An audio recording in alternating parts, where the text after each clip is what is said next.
So, hi guys, welcome to the next Alex T. Jones Racing podcast. I'd like to talk about today Formula Vee in general. So, yeah, as I said in the last video, chose it, did one season in 2013, and then from then on, it was just trying to build myself up to get better. So, the 2014 and 2015 season, there wasn't really much to go on about.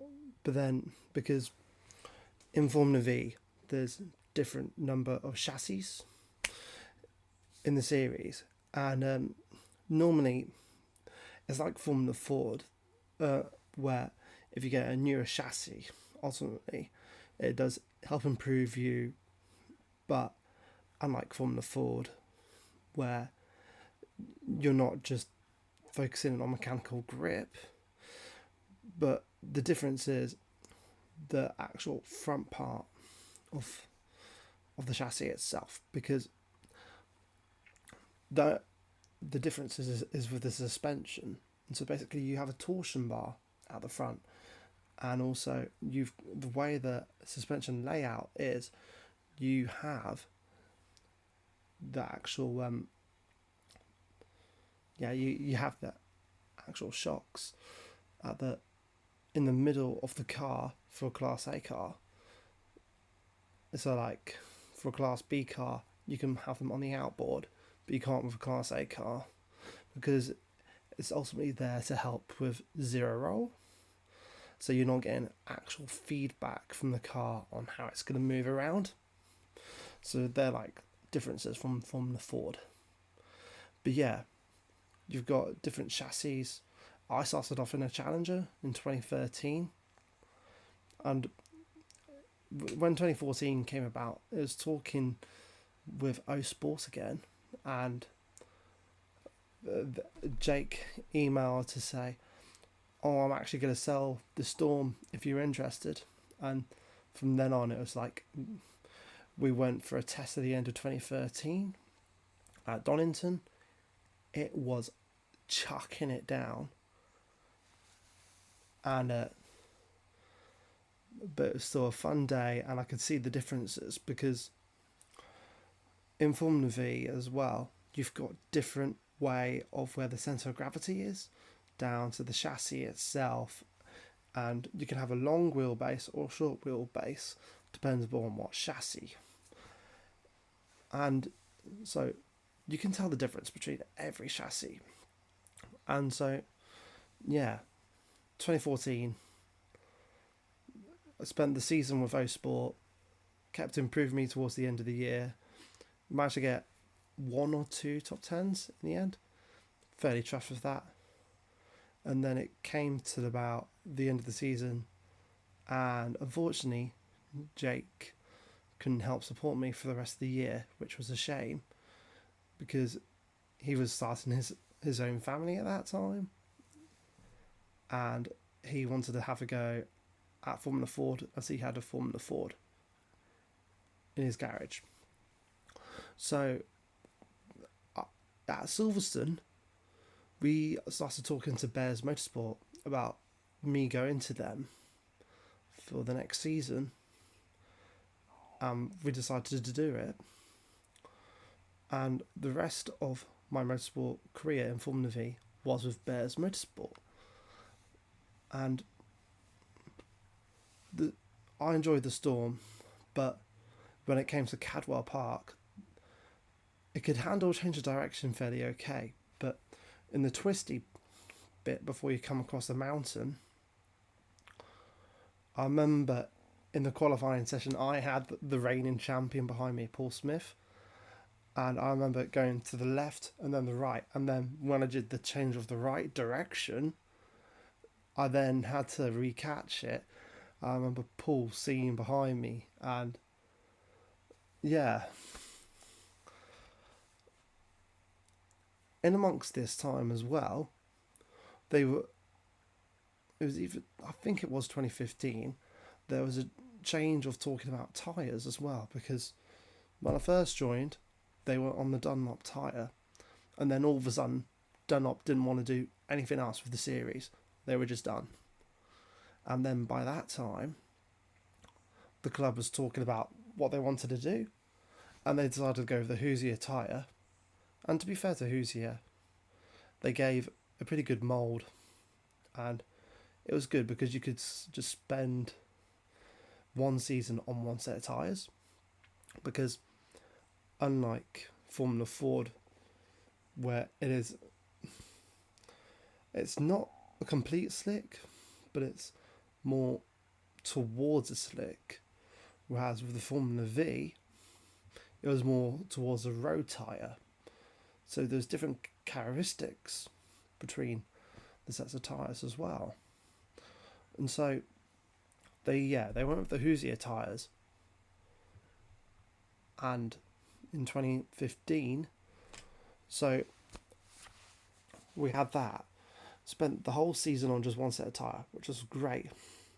The disadvantage, however, was when you're talking about Formula V in general, and as I'm fine with the current season, you have to do an engine rebuild after every season. And if anyone doesn't know, an engine rebuild in Formula V is a lot of money. So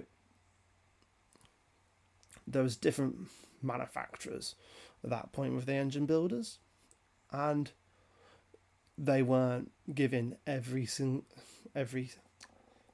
sample of power output to the same. So in other words, you could go to one engine builder, and then all of a sudden the next engine builder could get more horsepower, and so after one season, well, I was talking to Phil, and he was saying about how he did his engines differently, because when I was with Alan Hardin in 2013, he did his own engines as well as make chassis and run so many people. And then the Oliveras, they helped with Alan Bowles. Alan was one of the best engine builders in Formula V at that time, because he could get so much engine output in the end. And then with Phil, he also did his own engines. The difference is, with the couple of them, Alan could create an engine which was better at lower horsepower, so you would get better drive coming out of a corner at lower speed. With Alan, it was a complete mix. It was a strong engine, but as you saw with some competitors, they had to do an engine rebuild almost halfway through a season because it was almost going to expiry, because it was such a balanced engine, and some people were just pushing the boundaries at that time with that engine. And with Phil, the first time we did an engine rebuild, it was better at higher top speed. So ultimately I needed to keep the revs up for higher speed corners, and it got a bit getting used to. But then at the end of 2015, I did fairly okay in the Storm, and since I joined the team, he was trying to convince me to get into a GAC, because he thought it would suit me better. And so the decision was made, and we ended up making new GAC. And because for anyone who's a bit like me, who's got wide shoulders, when they made it, they had to extend the cockpit to the maximum they could within the dimensions, just so my shoulders could actually fit in. But yeah, and when you're building a new chassis, what you can do, which is what we did, which is we took some parts from the Storm and transferred them over into the GAC. And so when it came to me selling the Storm, it wasn't a complete car, and then the new owner did it wasn't a complete project, but it was a project, and it was good to see the car out a few times. But now the car is owned by the Crezzies, and I want to see that car do well. But yeah, In the GAC, first time I did the test, you could see a major difference. Because it was with the GAC, the older ones, I'm probably going to get this wrong, but the older ones had a shorter wheelbase and the newer ones would have a longer. So with that, the difference is with a longer wheelbase, you get better traction coming out of a corner. So in a sense of, rather than thinking you need to be in maintaining the corner speed, well, you always do in those type of cars. You need the higher minimum corner speed of what you can. And so, but with the GAC, it was very easy to understand what was going to happen in the corners.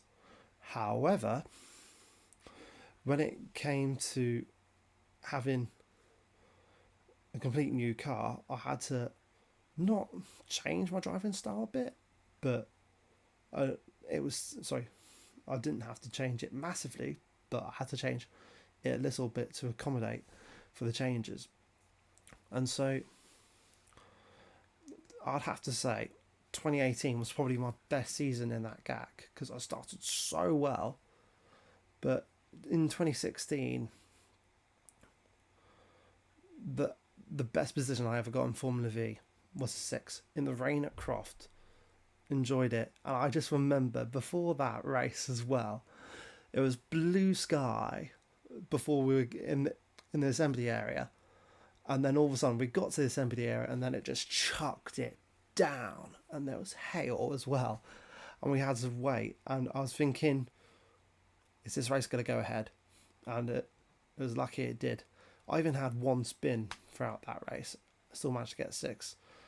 And there was a red flag at the end. And I was right on the bumper of Jamie Harrison, who was 5th in the end. And yeah, it was so close to a top 5. And that would... But yeah, it was my best position to date in senior motorsport. And so, yes, spent a few more seasons in the GAC to my last year in 2020. But as it kept going on, I kept making mistakes. And in all honesty, I started to lose love for V towards the end, because I think that's why I kept making mistakes. And I remember at Croft, there was one of the worst incident. No, it wasn't Croft, it was Snetterton, that's it. It was one of the worst incidents I was involved in, and basically we were going into the first corner. I just completely misjudged it, and there was another competitor trying to go around my outside, and I didn't look to see where he was going, and I didn't have enough steering angle on at that point. I should have put more on. I shouldn't have braked. I don't know why I braked, but I just did. And then all of a sudden, because he had more momentum, and when I braked, his rear wheel caught my front wheel. Well, it was still my fault at the end of the day. I admitted it, and when the wheels touched, he then went over, he rolled onto the grass. But yeah, that was one of the worst ones. From then on I started not liking Formula V, because from then on I knew the more mistakes I made, and with the love going down as well, knowing I was making mistakes, it just made me feel like I need a break from it. At one point, I can't remember what year it was, but I remember not feeling very happy, and I thought, I just want to quit. Don't want to do motorsport anymore. But then my desire to race made me get back into it. And then in 2020, another bad incident coming out of Paddock Hill in the second race of Formula Vee made me realise how cruel motorsport can be, and not just that, but it was just needed a break from the series. And so, but yeah, 2018, on a positive note, was definitely my best season. Started well, was always consistently in the top 10, got close to 7th, 6th in the end. Never got a podium, but I wanted that. If I registered properly into my first season without knowing from Alan, that was a Class B car. And there was one event at Pembury where if I registered it in time to change it for Class B, I would have been on the podium. But it's in hindsight, you don't. It's just hindsight's a wonderful thing. And yeah, you just end up reminiscing about what could have been, what you could have done better. And Formula Vee was one of those where I could have done a lot better within those mistakes and not make them again. And since that incident at SNET, I then kept making at least one mistake each season with another competitor. And just getting away from it did help me a bit better to understand why I was making those mistakes. But with the competitors, where I've always known when it has been my fault, I've always apologised no matter what.